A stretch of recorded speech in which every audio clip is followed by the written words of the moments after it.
انسان کی زندگی خوشنما ہو جاتی ہے، انسان صحت مند ہو جاتا ہے، قوت و طاقت والا ہو جاتا ہے، مال و دولت والا ہو جاتا ہے، اولاد والا ہو جاتا ہے، اللہ تعالیٰ اس کی ہر کمی کو پوری کر دے گا۔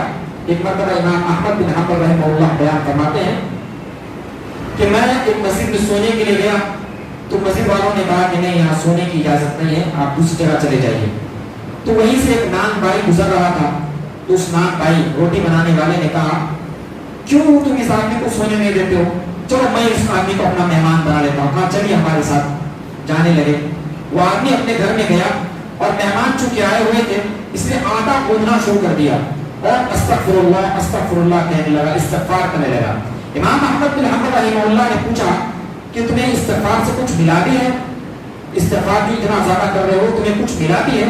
تو اس آدمی نے کہا ہاں، اللہ تعالیٰ نے ساری چیزیں مجھے دی، مجھے قوت و طاقت کی ضرورت تھی اللہ نے دیا، مال و دولت کی ضرورت تھی اللہ نے مجھے دیا، اللہ تعالیٰ سے میں جس چیز کی بھی فرمائش کرتا ہوں ساری فرمائشیں اللہ تعالیٰ میری پوری کرتی چلی جا رہا ہے، پوری کر رہا ہے اللہ اپنی۔ بس میں ایک فرمائش کیا ہوں اللہ تعالیٰ سے کتنے دنوں سے، وہ میری فرمائش پوری نہیں ہو پا رہی ہے۔ کہا وہ کیا ہے؟ کہا کہ میں نے اللہ سے دعا کیا تھا کہ اللہ تعالیٰ تو مجھے امام احمد بن حنبل رحمہ اللہ سے ملاقات کرا دے، وہی میرے سے نہیں ہو پا رہا۔ امام احمد بن حنبل رحمہ اللہ نے کہا اللہ کی قسم، میں آج رات میں نکل رہا تھا تو مجھے ایسا لگ رہا تھا کہ مجھے کوئی کھینچ کر کے لے کے آ رہا ہے تمہاری بستی کی جانب، میں یہاں پر آیا اور جانتے ہو میں ہی امام احمد بن حنبل رحمہ اللہ۔ اللہ اکبر، سوچے استغفار کرو گے اللہ تمہاری خواہشوں کو پوری کرے گا۔ استغفار کرنے سے بڑے فائدے ہیں، استغفار کیجیے، گناہوں کی بخشش طلب کیجیے۔ ایسا نہیں کہ صرف تام راتوں میں، ہر روز اللہ کے نبی صلی اللہ علیہ وسلم بیان فرماتے ہیں کہ میں ہر روز ایک مجلس میں 100 مرتبہ استغفار کرتا ہوں۔ اللہ اکبر، استغفار کیجیے۔ استغفار کرنے سے اللہ تعالیٰ بہت سارے سولوشن نکال دے گا، بہت سارے حل نکال دے گا، ساری قوم کی نجات استغفار میں۔ اللہ نے ارشاد فرمایا کہ اللہ تعالیٰ کو کیا پڑی ہے، سورہ انفال میں اللہ نے ارشاد فرمایا اللہ تعالیٰ کو کیا پڑی ہے کہ اللہ تعالیٰ اس قوم کو عذاب دے جس قوم میں لوگ استغفار کرنے والے ہوں گے تو اللہ تعالیٰ عذاب بھی نازل نہیں فرمائے گا۔ سورہ جن شروع ہوتا ہے، سورہ جن کے آیت نمبر 20، 21، 22، 23 کے اندر اللہ نے ارشاد فرمایا قل انما ادعو ربی ولا اشرک به احدا قل انی لا املک لکم ضرا ولا رشدا۔ اے نبی صلی اللہ علیہ وسلم آپ کہہ دیجئے یہ روح اللہ رب العالمین کے علاوہ جس کو بھی شریک ٹھہراتے ہیں کچھ بھی کام آنے والے نہیں ہیں۔ لا املک لکم ضرا ولا رشدا، یہ بھی کہہ دیجئے کہ میں خود نفع نقصان کا مالک نہیں ہوں۔ اللہ نے ارشاد فرمایا قل انی لن یجیرنی من اللہ احد، یہ بھی کہہ دیجئے کہ اللہ رب العالمین کے علاوہ میں کسی اور کی پناہ بھی نہیں چاہتا۔ ولا اجد من دونه ملتحدا، اور ہرگز اللہ رب العالمین کے علاوہ کسی کو کچھ پناہ بھی ملنے والا نہیں ہے۔ یعنی اللہ تعالیٰ کہتے ہیں نا، کوئی شخص کہتا ہے کہ اگر نبی صلی اللہ علیہ وسلم اپنی دامن میں ہمیں نہیں لیں گے تو کون سا ایسا دامن ہوگا جو ہمیں دے گا، ایکسپٹ کرے گا؟ اللہ کا دامن کھلا ہے، اللہ کا دامن کھلا ہے۔ اللہ رب العالمین نے فرمایا کہ نبی صلی اللہ علیہ وسلم آپ یہ بھی کہہ دیجئے کہ دیکھو میں تمہارا کچھ نہیں کر سکتا، میں نہ نقصان پہنچا سکتا ہوں نہ نفع پہنچا سکتا ہوں، بس میں تو خود اللہ رب العالمین کے دربار میں چاہتا ہوں کہ اللہ رب العالمین کی پناہ میں آ جاؤں، اللہ کی پناہ میں آ جاؤں، عذاب سے بچ جاؤں۔ اللہ تعالیٰ نے بیان فرما دیا سورہ جن آیت نمبر 21، 22 اور 23 کے اندر اللہ تعالیٰ نے کھلے عام بیان فرما دیا یہ جو نعت یا اشعار یا قوالی وغیرہ یہ سب شرکیہ باتیں جو بیان کی جاتی ہیں نبی صلی اللہ علیہ وسلم کی شان میں، وہ لوگ بڑائی نہیں گستاخی کر رہے ہیں، اللہ کے نبی صلی اللہ علیہ وسلم کی شان میں گستاخی کر رہے ہیں، اللہ رب العالمین کی شان میں گستاخی کر رہے ہیں۔ جو چیزیں اللہ کے لیے ہیں وہ چیزیں نبی صلی اللہ علیہ وسلم کے لیے لوگ بتا رہے ہیں، یقیناً وہ لوگ اللہ رب العالمین کی شان میں گستاخی کر رہے ہیں۔ سورہ مدثر شروع ہوتا ہے، سورہ مدثر کی آیات کے بارے میں اللہ نے ارشاد فرمایا یا ایھا المدثر قم فانذر۔ اللہ کے نبی صلی اللہ علیہ وسلم کے اوپر سب سے پہلے اللہ تعالیٰ جو نازل فرمایا اقرأ باسم ربک الذی خلق نازل فرمایا۔ اللہ کے نبی صلی اللہ علیہ وسلم کی حالت یہ ہو گئی تھی کہ نبی صلی اللہ علیہ وسلم اپنی بیوی کے پاس گئے، فرمایا زملونی کپڑا اڑا دو مجھے، کپڑا اڑا دو مجھے، پتہ نہیں کون سا ایسا شخص، کون سا شیطان مجھ پر حاوی ہو گیا، یا میری جان لینے کا پتہ نہیں، مجھے نہیں معلوم میرے ساتھ آج کیا ہونے والا ہے، مجھے میرے لیے تباہی اور بربادی ہوگی، مجھے ایسا لگ رہا ہے۔ مائے ام المؤمنین خدیجہ کبریٰ رضی اللہ تعالیٰ عنہا دلاسا دلاتی کہ نہیں آپ ہلاک ہونے والے نہیں ہیں، آپ تو لوگوں کا رحم کرنے والے ہیں، آپ تو پریشان لوگوں کا بوجھ اٹھانے والے ہیں، آپ تو لوگوں کی مدد کرنے والے ہیں، سماج اور معاشرے میں آپ تو بڑے خدمت گزار ہیں، لہذا آپ کے ساتھ یہ ہونے والا نہیں ہے، کچھ نہیں ہونے والا ہوگا۔ لہذا ورقہ بن نوفل کے پاس اللہ کے رسول کو لے جایا گیا۔ ورقہ بن نوفل نے کہا اللہ کی قسم یہ تو وہی ناموس ہے، یہ تو وہی فرشتہ ہے جو فرشتہ حضرت موسیٰ علیہ السلام پر نازل ہوا تھا۔ اللہ کے رسول بہت زیادہ ڈرے ہوئے سہنے ہوئے تھے۔ اللہ تعالیٰ نے قرآن مجید کی آیت نازل فرمائی، یا ایھا المدثر، اے خوف کے مارے، اے ڈر کے مارے چادر اوڑھنے والے، چادر، اے یا ایھا المدثر قم فانذر، کھڑے ہو، وربک فکبر، اپنے رب کی بڑائی بیان کر، وثیابک فطہر، اپنے کپڑوں کو صاف رکھ، والرجز فاہجر، اور ہر گناہ سے اپنے آپ کو دور کر لے، ولا تمنن تستکثر، اور احسان مت جتلا، اور کثرت کی زیادہ امید بھی مت رکھ۔ ہے نا کچھ لوگ دیتے ہیں اس کے بعد احسان جتلاتے ہیں کہ میں نے تجھے دیا نا، میں تجھے بھی دیا نا، میں تجھے بھی دیا نا، میں تیرے وقت میں کام آیا نا، اس طریقے سے لوگ احسان جتلاتے ہیں۔ اللہ نے ارشاد فرمایا کہ نہیں، ولا تستکثر، اور امید بھی زیادہ کی مت رکھ۔ کچھ لوگ کیا ہے کسی کی مدد کرتے ہیں تو امید رکھ کے مدد کرتے ہیں، آج میں اس کی مدد کیا ہوں تو کل اس سے مجھے مدد ملے گی۔ آپ امید انسانوں سے مت رکھیے، اللہ سے امید رکھیے، اللہ سے امید رکھیے۔ آپ لوگوں کی مدد کیجیے تو اللہ کی رضا کی خاطر، ورنہ آپ ثواب سے محروم ہو جائیں گے، ہے نا۔ اسی لیے لوگ کیا ہیں صرف مالداروں کی مدد کرتے ہیں، صرف مالداروں کی مدد کرتے ہیں، غریبوں کی کوئی مدد کرنے کی آگے نہیں بڑھتا ہے، کیونکہ اللہ والے ہیں ہی نہیں۔ اللہ والوں کی تعداد دنیا کے اندر بہت کم ہے، لہذا لوگ مدد کرتے ہیں مالداروں کی مدد۔ اگر مالداروں کو ضرورت پڑ گئی تو اپنا گھر بیچ کر، اپنا گھر گروی میں رکھ کر کے لوگ دے دیں گے، لیکن جب غریب کی بات آ گئی تو اپنی پوری کوڑی بھی نہیں دینے والے ہوں گے، جیب میں رکھا ہوا سڑا گلا ہوا پیسہ بھی دینے کے لیے تیار نہیں ہوں گے، جو گھر میں رکھا ہوا پیسہ ہے دیمک کھا رہا ہے وہ بھی دینے کے لیے تیار نہیں ہوں گے۔ لہذا آج ہماری یہ حالت ہے۔ تو اللہ نے ارشاد فرما دیا کہ نبی صلی اللہ علیہ وسلم احسان آپ کر رہے ہیں، احسان جتلائیے مت، اور اگر آپ احسان کر رہے ہیں تو کثرت کی امید مت رکھیے کہ میں کچھ دیا ہوں مجھے زیادہ ملے گا، اس کی امید مت رکھیے۔ وَلِرَبِّكَ فَاصْبِرْ، ہر معاملے میں اللہ رب العالمین کے حوالے کر دیجیے، اللہ تعالیٰ کے حوالے کر دیجیے اور صبر کیجیے۔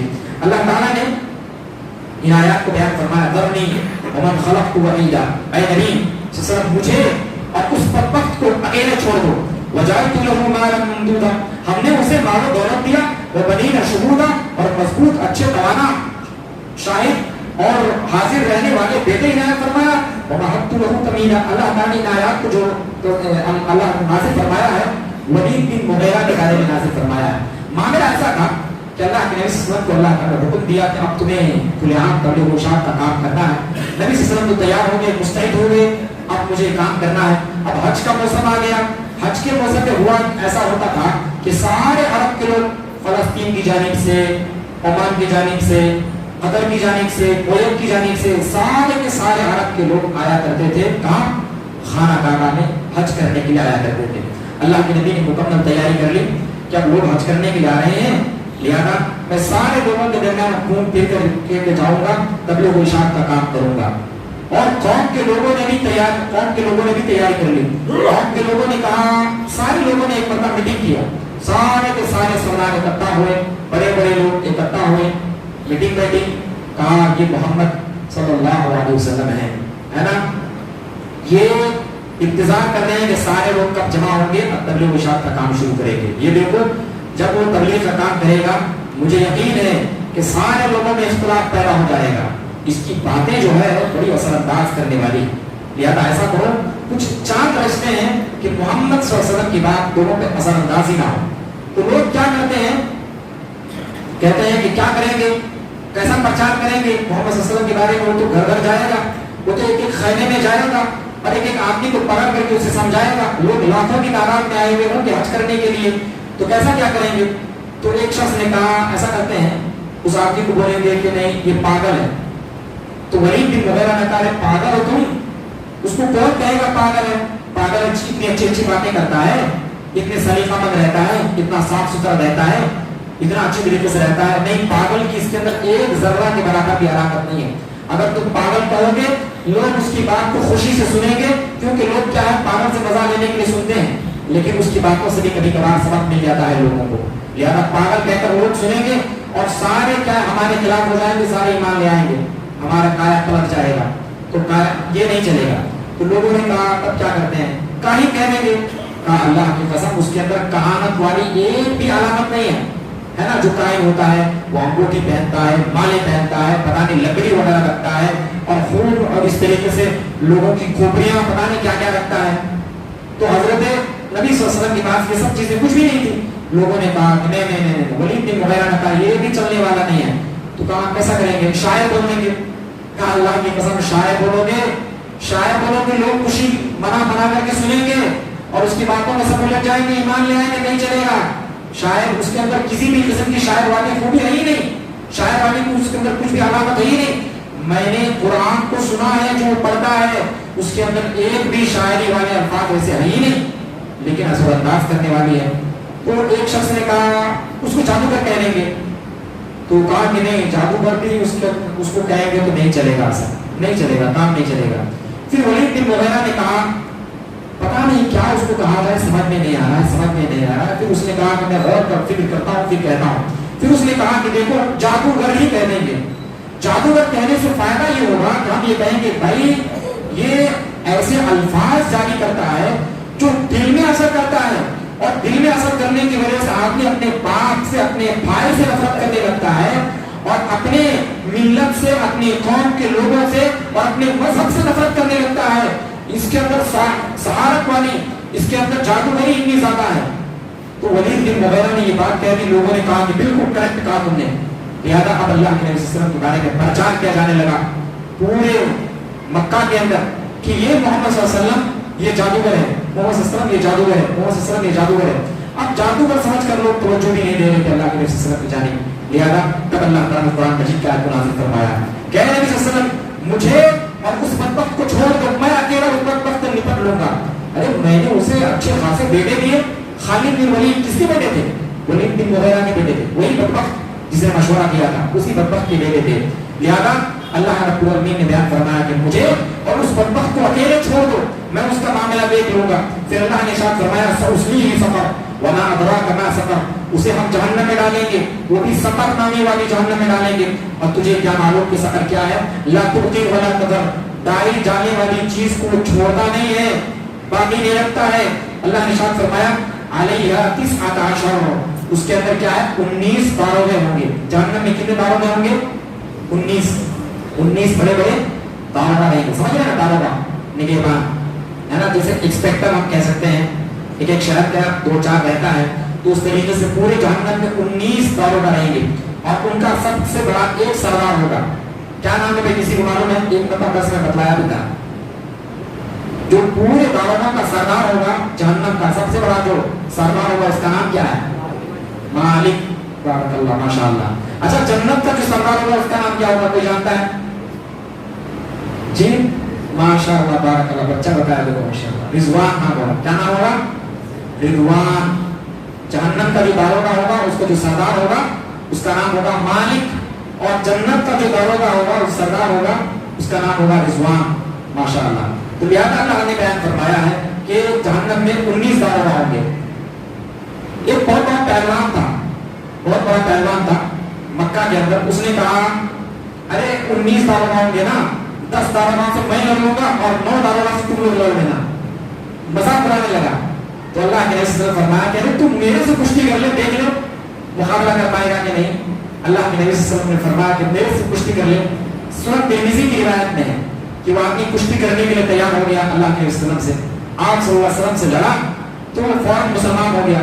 اس نے کہا اللہ کی قسم میں 1 بار دیکھا, 2 بار دیکھا, 3 بار دیکھا, 4 بار دیکھا, ہر بار تو مجھے چیٹ کر دے رہا ہے, اور تو اتنا کمزور آدمی. ارے میں دن رات پریکٹس کرتے رہتا ہوں, ورزش کرتے رہتا ہوں, اور میں تجھ جیسے آدمی کو پکڑ نہیں پا رہا ہوں, گرا نہیں پا رہا ہوں. یقیناً تیرے پیچھے کوئی ضرور کام کر رہا ہے, اور یقیناً وہ اللہ رب العالمین ہی کا کام ہے. لہذا وہ تیار ہو گیا اور مسلمان ہو گیا. قوم کے لوگوں کے اوپر تو تماچا پڑ گیا. کہہ رہا تھا کہ 10 لوگوں کو اکیلا سنبھال لوں گا, خود اللہ کے رسول کو سنبھال نہیں پایا. اللہ کے رسول پر ایمان لے آیا. ایک اور روایت میں ہے, سنن ترمذی کی روایت میں ہے کہ ایک مرتبہ اللہ کے نبی صلی اللہ علیہ وسلم کسی جگہ میں کسی ٹیلے میں رکے ہوئے تھے. ایک چرواہا بہت بڑا پہلوان جس کے تقریباً 1000 بکریاں تھے, وہ اللہ کے نبی صلی اللہ علیہ وسلم کے پاس آیا اور اس نے کہا کہ اے محمد صلی اللہ علیہ وسلم کیا تو حقیقت میں رسول ہے؟ کہا ہاں حقیقت میں رسول ہوں. کہا میرے سے کشتی کرے گا؟ تو اللہ کے نبی نے فرمایا کہ میں کیا کشتی کروں گا، تم لوگ کشتی کرنے والے ہو؟ تو کہا کہ نہیں، اگر میرے ساتھ کشتی کرو گے تو ایک مرتبہ اگر پٹک دو گے تو میں تمہیں 100 بکریاں دوں گا۔ تو اللہ کے نبی نے فرمایا ایسی بات ہے، چلو تب کشتی لڑ لیتے ہیں۔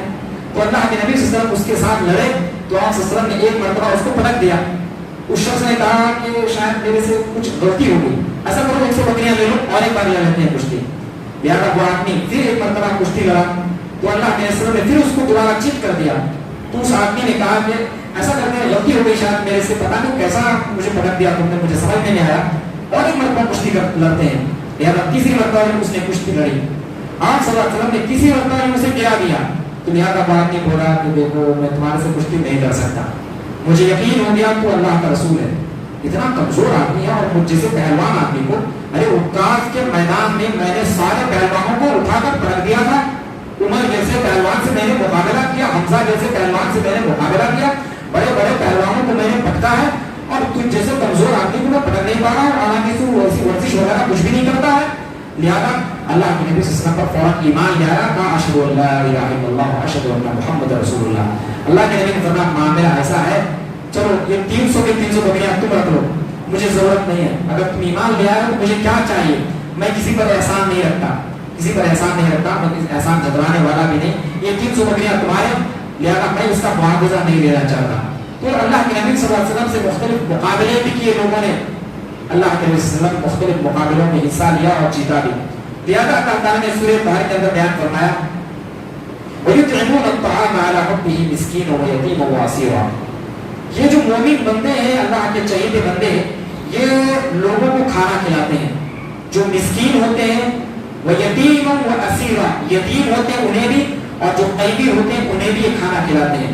اور کیا کہتے ہیں انما نطعمکم لوجہ اللہ، ہم تمہارے شکر گزار کی محتاج نہیں ہیں، ہم تمہارے کسی کام کے محتاج نہیں ہیں، ہم اللہ کی رضا چاہتے ہیں، جزاء ولا شکر، کوئی بدلہ نہیں چاہتے ہیں اور تمہارا شکریہ بھی نہیں چاہتے ہیں۔ انا نخاف من ربنا یوما عبوسا قمطريرا، ہم تو اللہ رب العالمین کے اس دن سے ڈرتے ہیں جس دن رب العالمین قیامت کو برپا کرنے والا ہوگا، قیامت کی اندھیری چھانے والی ہوگی۔ لہذا اللہ نے بیان فرمایا، اس سے یہ بات معلوم ہوئی کہ جو اللہ کے محبوب ترین بندے ہوتے ہیں وہ کھانا کھلاتے ہیں، ہے نا۔ اللہ کے نبی صلی اللہ علیہ وسلم جب مدینہ پہلی مرتبہ تشریف لائے تو آپ صلی اللہ علیہ وسلم نے فرمایا، ان لوگوں نے پوچھا کہ اللہ کے وسلم جنت میں کیسے داخل ہوں گے؟ تو اللہ کے نبی صلی اللہ علیہ وسلم نے بیان فرمایا تطعم الطعام، آپ صلی اللہ علیہ وسلم فرمایا کھانا کھلاؤ، وتصل الرحم، اور رشتہ داریاں کو جوڑو، رشتہ داریوں کو جوڑو، اور راتوں میں نماز پڑھو، صلوا باللیل والناس نیام، جب لوگ سوئے رہے اس وقت نماز پڑھو، تدخلوا الجنۃ بسلام، جنت میں بڑی آسانی کے ساتھ داخل ہو جاؤ۔ ایک روایت میں افشوا السلام وتطعموا الطعام، کہ سلام کو عام کرو، لوگوں کو کھانا کھلاؤ، اور پھر اللہ کے نبی نے بیان فرمایا کہ دیکھو صلہ رحمی کرو، اور اسی کے ساتھ ساتھ چوتھا عمل کیا ہے، رات میں تہجد کی نماز پڑھو، اللہ تعالیٰ تمہیں جنت میں یوں ہی داخل فرما دے گا۔ تو ان 4 اعمال میں سے ایک اہم ترین عمل کیا ہے، کھانا کھلانا ہے۔ ایک صحابی رسول اللہ علیہ وسلم کے پاس آئے، پوچھا اللہ کے وسلم سب سے بڑی نیکی اللہ نے کیا؟ اللہ کے وسلم نے فرمایا تطعم الطعام، کھانا کھلانا ہے، ایک بھوکے کو کھانا کھلانا ہے سب سے بڑی نیکی۔ اللہ اکبر، لاک ڈاؤن کا جب ماحول تھا، لوگ پیدل چل چل کر کے جا رہے تھے، ہم نے دیکھا ہے کتنے غریب لوگ ایسے تھے جن کو اگر کھانے کا پورا اگر ان کو مل جاتا تو آنکھوں سے آنسو ٹپکنا شروع ہو جاتا تھا، مارے بھوک اور مارے محبت، مارے فرد خوشی کے اس آدمی کی آنکھوں سے آنسو جاری ہو جایا کرتے تھے۔ لہذا وہ آدمی شکریہ ادا کرے، پاؤں چھوڑے یا کیا کرے کیا نہ کرے، اس کو ایسی حالت اس کی ہو جاتی تھی۔ اللہ تعالیٰ نے بیان فرمایا کھانا کھلانا عظیم نیکی ہے۔ اللہ نے شاید فرمایا کہ جو اللہ کے خاص ترین بندے ہوتے ہیں وہ کھانا کھلاتے ہیں، بدلہ نہیں چاہتے، شکریہ ادا کرنا بھی نہیں چاہتے۔ آج کیا ہے، اگر کوئی آدمی 2 کلو کھانا بھی دے رہا ہے، کسی کو 2 کلو چاول وغیرہ بھی دے رہا ہے تو کہہ رہا ہے چلو ایک سیلفی لے لیتا ہوں، ہے نا، اس کے بعد میں فیس بک میں ڈالوں گا، واٹس ایپ میں ڈالوں گا۔ کیا ہے، آپ بدلہ چاہ رہے ہیں نا، بدلہ چاہ رہے ہیں، آپ شکر گزاری چاہ رہے ہیں، لوگ آپ کی تعریف کریں، یہ اللہ تعالیٰ کے یہاں قبول نہیں ہے۔ قبول کون سا ہے؟ جس کے اندر بدلہ نہیں ہے، جس کے اندر شکر گزاری نہیں ہے۔ شکریہ آپ کسی کا مت چاہیے، بس اللہ سے بدلے کی امید رکھیے، لہذا قیامت کا خوف رکھیے، تب اللہ رب العالمین کے یہاں وہ قابل قبول ہے۔ سورہ مرسلات شروع ہوتا ہے، سورہ مرسلات، اس سورت کے بارے میں آپ جانتے ہیں اللہ کے نبی صلی اللہ علیہ وسلم نے آخری نماز فجر کی جو نماز پڑھائی تھی، اس سورت اسی سورت کو اللہ کے رسول نے تلاوت فرمائی تھی، سورہ